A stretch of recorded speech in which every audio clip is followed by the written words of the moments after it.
Today, all you partisans of the arts, what you're about to see is a performance of sorts, consisting of a solo on what is called a block-flute or a recorder, and some lines, as Stephen Crane was fond of calling his poems. And I've entitled this small collection The Dark Accordion. My name's Don Stacy. I'm formerly a printer and also formerly public school teacher. And since it's rather hot in the studio, I'm going to take off the sweater.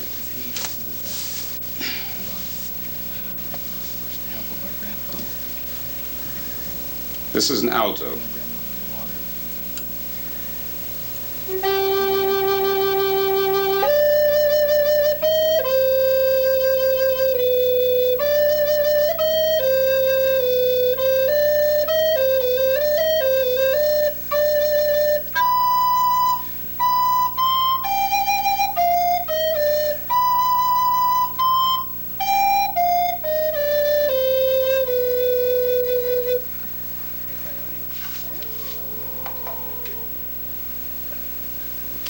The Dark Accordion, poems from 1978 to 1989. The interior of a trailer. With hours drizzling down upon my head, I can manage one peculiar air, moist and quick. Another word for dream could be, but is not, what seems as it was once in the corner of the eye. So my eye corner says this: heal the wretched wound, compose a poem to the ear as it flows through the cataract. Now I have to explain the next one in brief. A linguistic philosopher by the name of Ludwig Wittgenstein wrote a small and strange book entitled Philosophicus Tractatus, and the title of this poem is Tractatus in 3 Moments.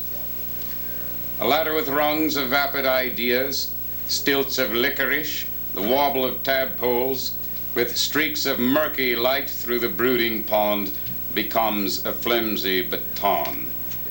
A 1, a 2. Philoctetes' wound bore resemblance to brevity, yet his abhorrent sore went deeper than levity, while the willow tree grew out of the island as the island sank in the sea. To no surprise, flotsam, that absent debris, scud of the arduous bootlegger, found its way into his stash, a stolen replica of the mind.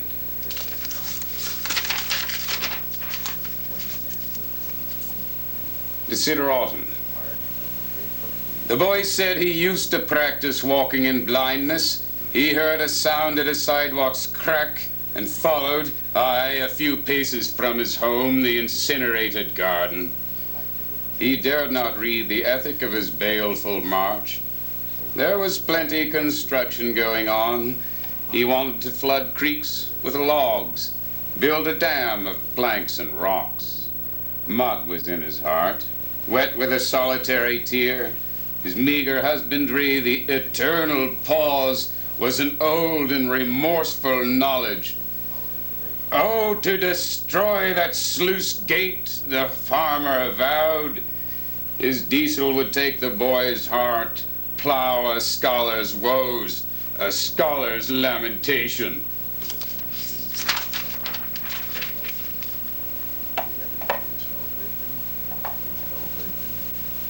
The salt of concern.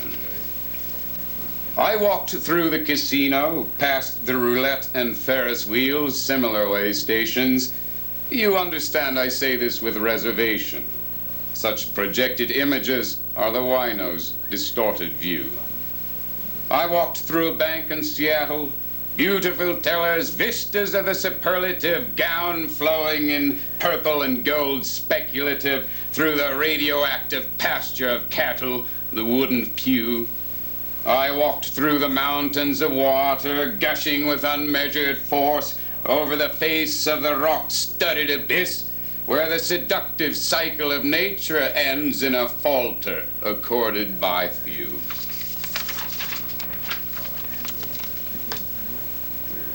This next one was inspired by my daughter when she was about half a year old. It's entitled Angela, the Muse of Infancy. Daemon slackened her pulse, drew a blanket of time down her body, that frail sense of limbs and tongue, and final recompense for sine qua non. She dreamed her father brought her above the bed, suspended in adoration. How then did she attract him so? The moon of her mind and its weightless being, or her yearling murmurs of Zephyrus autumn? But his dream of her memory sorrowed to recede, watching itself recede, covered softly with a blanket of loss.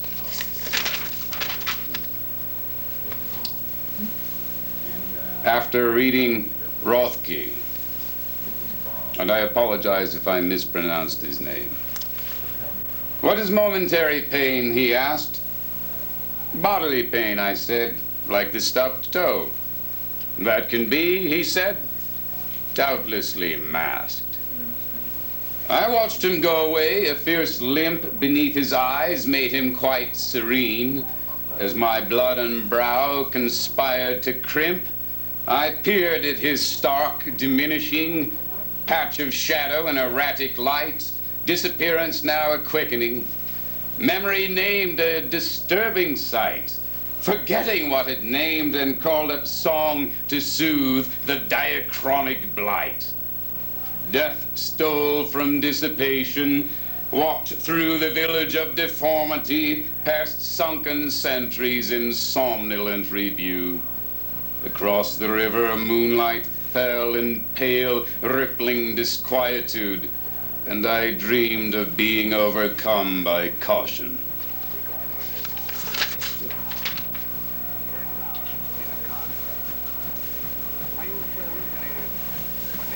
Street lamp in a park during a storm. The lamp thrashes in a seizure of wind, a spotlight in a spiral of rancor, leaping in jagged oscillations behind the branches, tossing, ceaselessly tossing, whose shadows spin and stir upon the rain-drenched ground and dance to the implacable wind.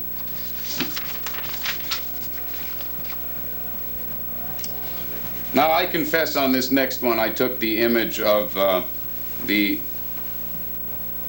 whirling door and its frame out of the initial footage from each episode of Twilight Zone. Intrusions.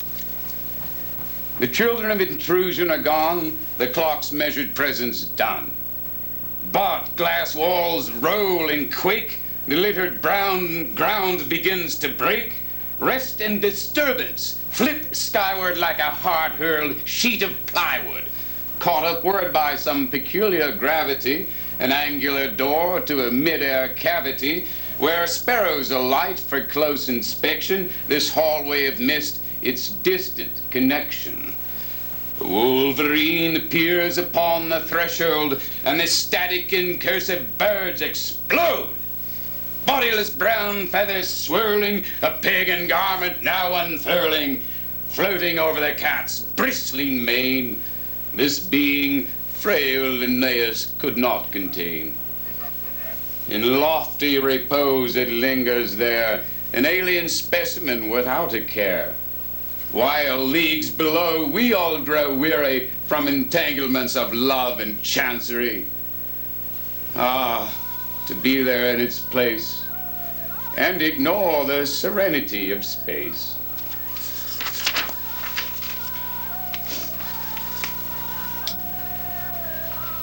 I like to recite this one when I'm in a bar, usually drunk. I'm rather a disreputable sort, you know. Under the table, I sit beneath talk, a modernized emaciation, perplexed at the curve of exchange. How was it there came in direction? One symbol swapped for another? Or is it all a mistake, a token of fun, amusement? I call upon Ovid to give me a dog coat and attendant ears. Then I shall remain in that low state, a subsistence of consciousness, waiting to detect a tonal change, some note suggestive of light deception or grave deceit. Intermission.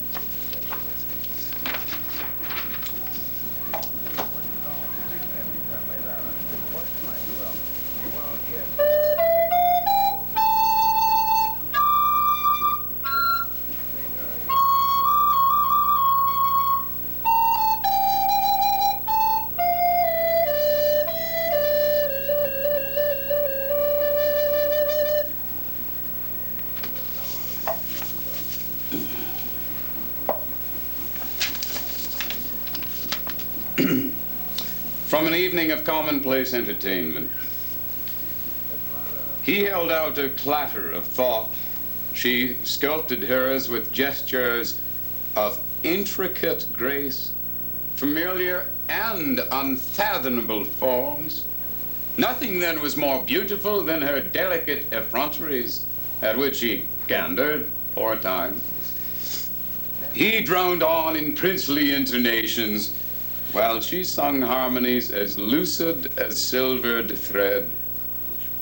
They had met upon Illusion's plateau, where dancers moved to ancient music beneath electric moons and tobacco fog, their bodies alive, shifting in spaces like leaves coiling from their boughs in a flutter fall of memory. And later, alone, he returned to her by believing he had brought her back to that uncommon stance in which she dreamed of hap and chance.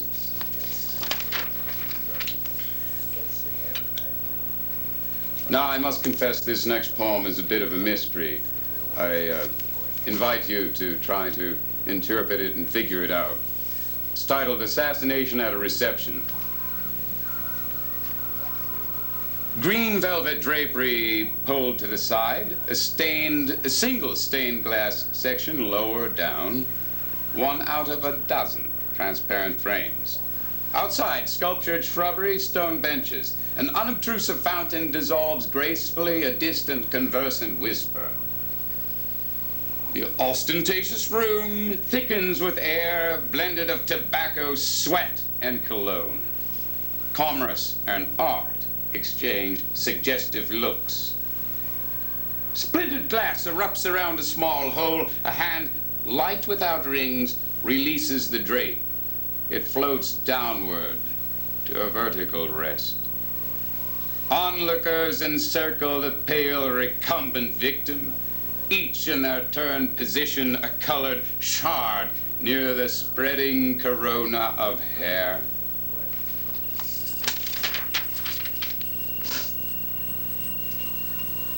In this spare hour when paltry chance flows in swirls of fog while unstable peace is blown across my face, I labor beneath this whispering summons. Tense, taut, pulled nerves hammered repeatedly, an anvil of flesh and bone, this stolid physical being I always become has an ample lust for the careless lays. But backyard looms hold no fine wool, an empty wooden frame strung with the weariness of days. Such a cloth cannot be worn about town. Still, there is the going out, and the coming back.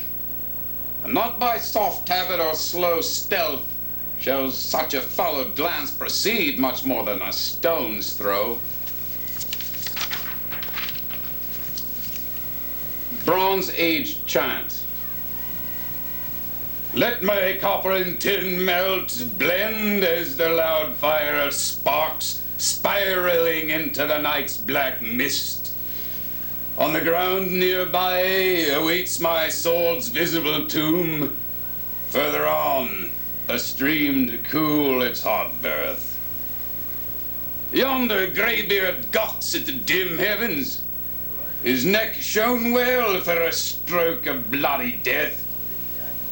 His chanted songs of the gods' mysteries grow more faint in my ear, while the blaze before me heats the hollowed stone. Tomorrow I shall hone my blade to a sweet edge, as the old man gives thanks to the cresting sun. For now, I must wait as he must wait, he for the warming of day, and I for the cooling of fire.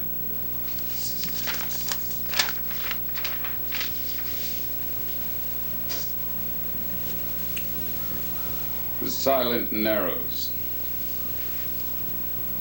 I crave quiet more than palest sinners do their peace of absolution and lift toward tolerable circumstance wherein green fields flowing beneath warm winds play simple, serene music. I pray in the grey throngs heralding din this drowning siren die away and leave faint thought to famish fain or forge beyond splitting bone and aching sight in face of plain revolving day's hissing tread of night. I lay subtle or naked by degree. The myth of common speech harbors the vague extremity, solidly stated airs, whims of purchase, the purchases of whim, both paid for with the nation's prismatic mirror. Then say this man, a spawn of time, should feel abrupt and free, even to imagine well-tuned guitars flourishing and dancers sweeping across a mosaic of red tile inlaid upon the wrecked and shattered ground.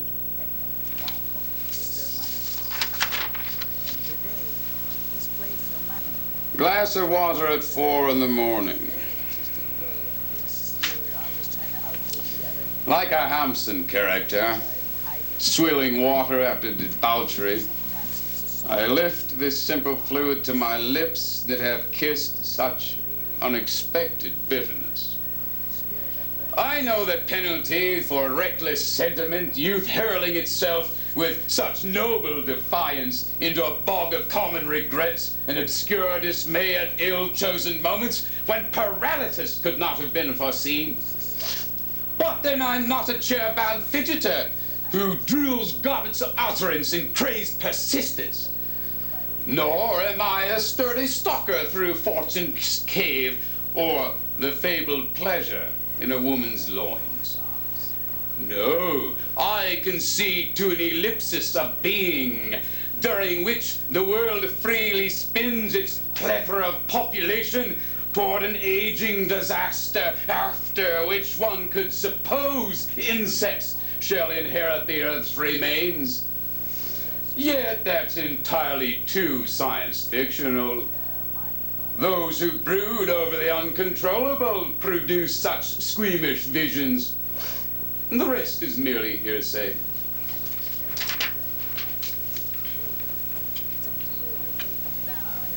To a fair young flutist.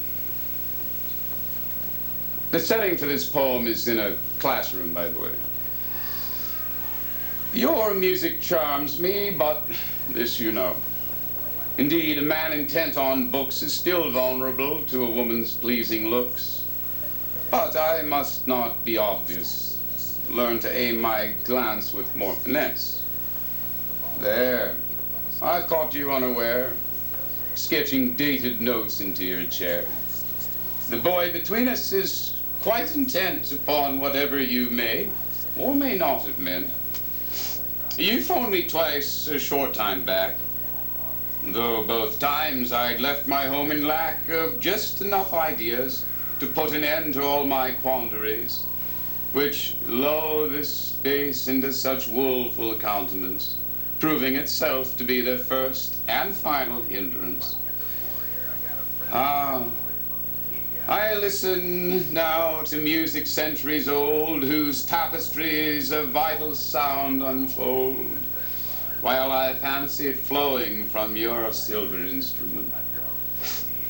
If I were only younger with my present thoughts and sense of time and place, there'd be no need for my unlucky song, which will doubtless lead to some other misbegotten air, just as surely as you're sitting there.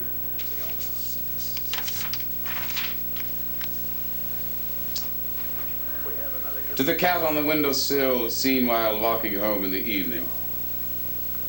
You are a most serene, well-balanced creature. Your motionless tail, like living ballast, curled peremptorily into a tubular pillow. Restfully upon a sloping perch, drowsing, you observe the trafficking horde, hard-pressed to find comfort in their moment's headlong rush. Your soundless gaze briefly encounters mine, and I allow that you could drop groundward on fabled fours, dart away for stealth and dark adventure. But you remain with a warm room at your side while I pass below.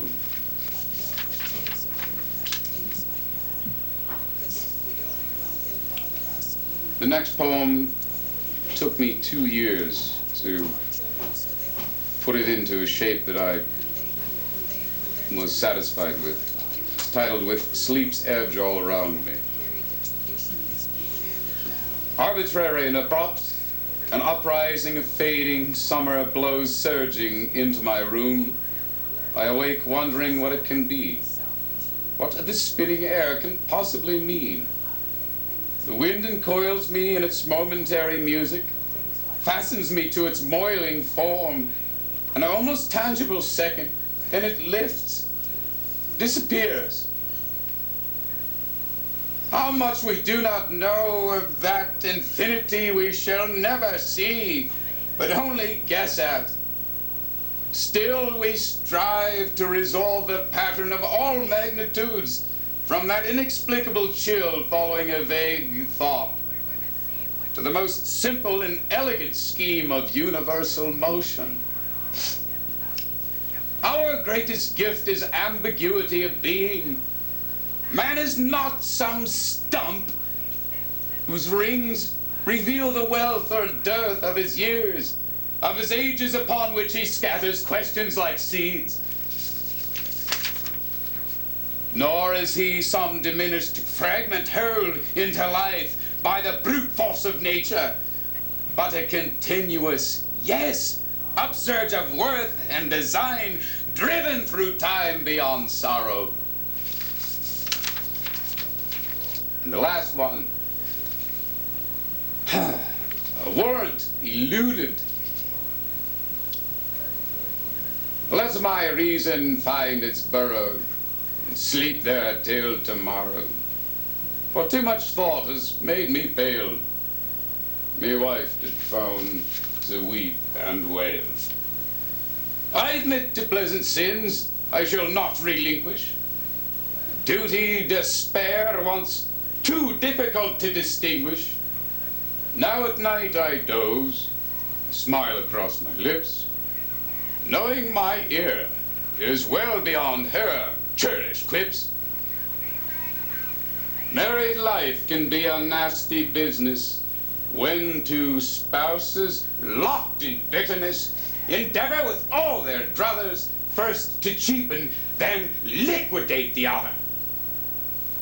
Now, in this second month of my emancipation, I grow deaf toward such desperation. Besides, the laugh in wit of my present mistress has tendered me free of that frightful mittimus. Thank you.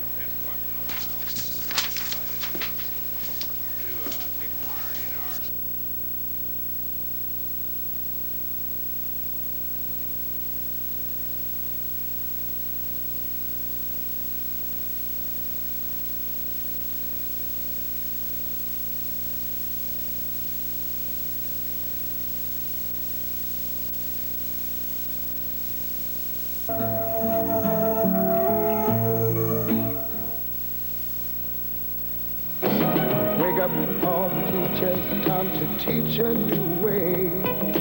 Maybe then they'll listen to what you have to say. The power of teaching. They're the ones who's coming up, and the world is in their